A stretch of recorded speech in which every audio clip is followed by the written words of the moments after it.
Hi friends, Palakkad മണ്ണാർക്കാടിനടുത്ത് കരിമ്പയിൽ ചരക്ക് lorry പാഞ്ഞുകയറി 4 പിഞ്ചോമനകൾക്ക് ദാരുണാന്ത്യം. ഒരു നാടിനെ മൊത്തം കണ്ണീരിലാഴ്ത്തിയാണ് ഈ 4 പിഞ്ചോമനകൾ മടങ്ങിയത്. കരിമ്പ ഹൈസ്കൂളിൽ പഠിക്കുന്ന നിദ, റിദ, ഇർഫാന, ആയിഷ എന്നിങ്ങനെ പറയുന്ന 4 പിഞ്ചോമനകൾക്കാണ് അവരുടെ ജീവൻ നഷ്ടമായത്. അതിൽ നിന്നും അജ്ന എന്ന് പറയുന്ന ഒരു വിദ്യാർത്ഥിനി മാത്രമാണ് തലനാരിഴയ്ക്ക് രക്ഷപ്പെട്ടത്. ആദ്യമായി കരിമ്പയിൽ നടന്ന അപകടത്തിൻ്റെ ലോറിയുടെ ദൃശ്യങ്ങൾ നമുക്ക് ആദ്യമായി ഒന്ന് കാണാം.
ഒരു നാടിനെ മുഴുവൻ കണ്ണീരിലാക്കിയ ഒരു സംഭവമാണ് പാലക്കാട് സംഭവിച്ചിരിക്കുന്നത്. അതിൻ്റെ ദൃക്സാക്ഷി എന്ന് പറയുന്ന അജ്ന എന്ന് പറയുന്ന ഏക വിദ്യാർത്ഥിനി മാത്രമാണ് അതിൽ നിന്ന് തലനാരിഴയ്ക്ക് രക്ഷപ്പെട്ടത്. ആദ്യം എതിർദിശയിൽ വന്ന ഒരു ലോറി ചരിയുകയും അതിനുശേഷം നേരെ എതിർദിശയിൽ വന്ന മറ്റൊരു ലോറി ഈ ലോറിക്ക് ഇടിച്ചതിന് ശേഷം മറിയുന്നതിനിടയിലാണ് ഈ 4 വിദ്യാർത്ഥിനികളും അപകടത്തിൽപ്പെട്ടത്. അതിൽ നിന്ന് രക്ഷപ്പെട്ടത് ആ കുട്ടി ഒരു കിടങ്ങിൽ വീണതുകൊണ്ട് മാത്രമാണ് രക്ഷപ്പെട്ടത് എന്നാണ് അജ്ന എന്ന് പറയുന്ന പെൺകുട്ടി മാധ്യമങ്ങളോട് സംസാരിച്ചപ്പോൾ പറഞ്ഞത്. പടച്ചവൻ്റെ ഭാഗ്യമെന്ന് മാത്രമേ പറയാനുള്ളൂ. അതുപോലെ തന്നെ അശാസ്ത്രീയപരമായ രീതിയിലാണ് അവിടെ റോഡ് നിർമ്മാണമെന്നും 2019 ശേഷം ഒരുപാട് അപകടങ്ങളും അതുപോലെ തന്നെ അപകട മരണങ്ങളും ആ പ്രദേശത്ത് തുപ്പനാട് എന്ന് പറയുന്ന പ്രദേശത്ത് നടന്നിട്ടുണ്ട് എന്നാണ് നാട്ടുകാർ പറയുന്നത്. അതുപോലെ തന്നെ നാട്ടുകാർ പ്രകോപിതരായി അതിനെതിരെ പ്രതിഷേധങ്ങൾ നടത്തുന്ന ലൈവ് ദൃശ്യങ്ങൾ നിങ്ങൾക്ക് ഞാനിപ്പോൾ കാണിച്ചു തരാം. പാലക്കാട് തുപ്പനാട് എന്ന് പറയുന്ന സ്ഥലത്ത് ഇവിടെ പോകാൻ പാടില്ല. ഞങ്ങൾ ഈ റോഡ് പണി തുടങ്ങിയപ്പോൾ പ്രതിഷേധിക്കാൻ തുടങ്ങിയാണ്. അവര് വെറുതെ മാന്തിട്ട് പോകും, ഓരോ വർഷം വന്ന് മാന്തിട്ട് പോകും. മരണം എത്ര മരണം ഇവിടെ സംഭവിച്ചു അറിയോ? എത്ര മരണം ഇവിടെ സംഭവിച്ചു? ഈ റോഡ് നേരെ പണിതിട്ടില്ലെങ്കിൽ ഒരു വണ്ടി അതിന് വിടില്ല, ഒരു വണ്ടി വിടില്ല. എല്ലാ പ്രാവശ്യവും ഇവിടെ ഇതേപോലെ ഒരു ചെറിയ മഴ പെയ്താൽ കഴിഞ്ഞാൽ ഇതേപോലെ വണ്ടികൾ ആക്സിഡന്റ് ആവില്ല. ആക്സിഡന്റ് ആയി കഴിഞ്ഞാൽ 2-3 ജീവൻ പോയി കഴിഞ്ഞാൽ ഇതേപോലെ ആൾക്കാർ വരും. ഇവർ വന്നിട്ട് പറയും ഇതിന് ഉചിതമായ തീരുമാനം എടുക്കാൻ വേണ്ടി ഇവരുടെ പാട്ടിന് ഒറ്റ പോകും. എന്നിട്ട് അടുത്ത പ്രാവശ്യം മരിക്കുമ്പോൾ ഇതേപോലെ വരും. വന്നിട്ട് ഇതേപോലെ അവർ തീരുമാനം എടുക്കും. ഇനി എന്തായാലും ഇതിന് തീരുമാനമാക്കാൻ വേണ്ടതാ. റോഡിൽ വന്നിട്ട് കുറെ വറി ഉണ്ടാക്കിയിട്ട് ഇവരുടെ പാട്ടിന് പോയി.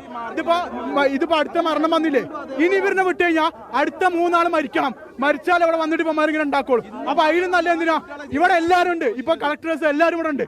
അതുകൊണ്ട് എല്ലാവരും ഇവിടെ ഉള്ള കാരണം അപകടത്തിന് ശേഷം നാട്ടുകാർ പ്രകോപിതരാവുന്നതാണ് നമ്മൾ കാണുന്നത്. ഒരു അപകടം നടക്കുന്ന സമയത്ത് കളക്ടർ യോഗം വിളിക്കുന്നു, വാഗ്ദാനങ്ങൾ നൽകുന്നു, അതിനുശേഷം ഒരു നടപടിയും അവിടെ ഉണ്ടാവുന്നില്ല എന്നും. എന്നാൽ ഇന്ന് ഒരു നടപടി എടുത്തതിന് ശേഷം മാത്രം കളക്ടറും അതുപോലെ തന്നെ പോലീസും മറ്റ് അധികാരികളും ഇവിടെ നിന്ന് പോയാൽ മതി എന്നാണ് നാട്ടുകാർ പറയുന്നത്.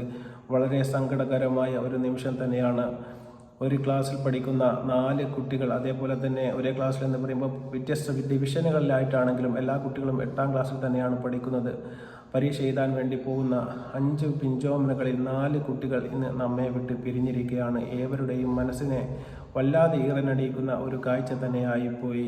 ഒരേ പള്ളിയിൽ അടുത്തടുത്ത കബറുകളിലായി ഒരു മേൽക്കബറും അടുത്തടുത്ത 4 അടിക്കബറും ഈ പിഞ്ചോമനകൾക്ക് കിടക്കാൻ വേണ്ടി തയ്യാറായിരിക്കുകയാണ്. തുപ്പനാട് ജുമാ മസ്ജിദിലാണ് കബറടക്കം.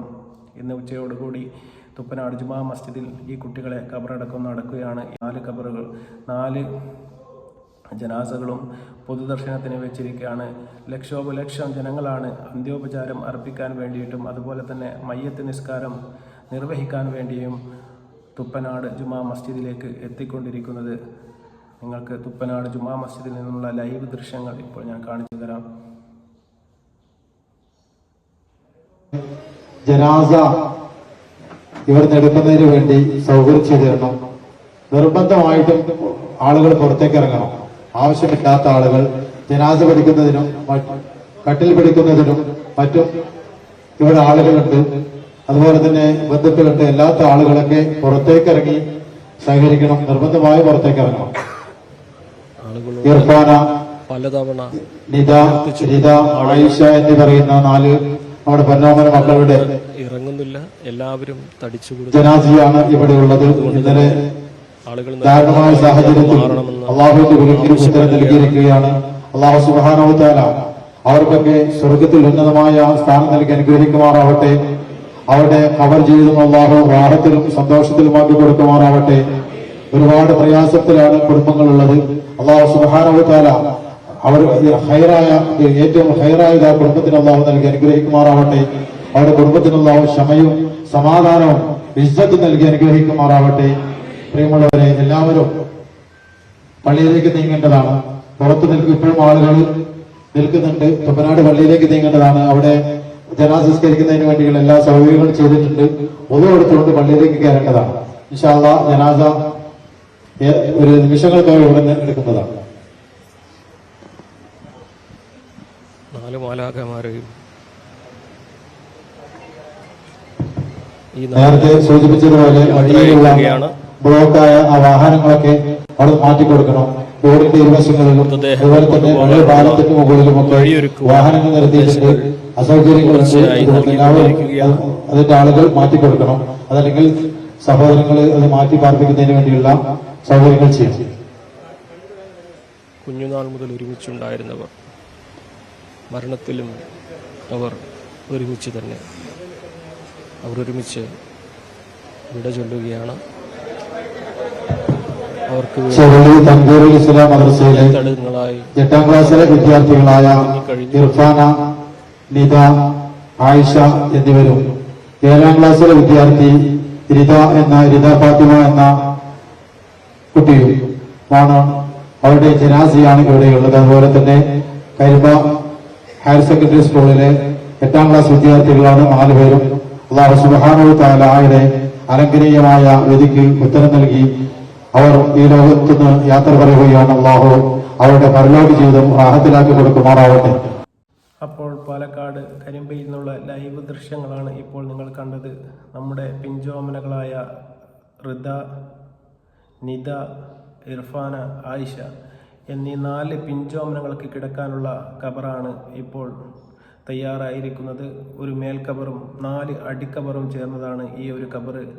ഇവർക്ക് ഒന്നിച്ച് അന്ത്യവിശ്രമം കൊള്ളാൻ വേണ്ടി ഒരേ സ്ഥലത്തുള്ള ഖബറുകളാണ് ഇപ്പോൾ ജുമാ മസ്ജിദ് തയ്യാറാക്കിക്കൊണ്ടിരിക്കുന്നത്.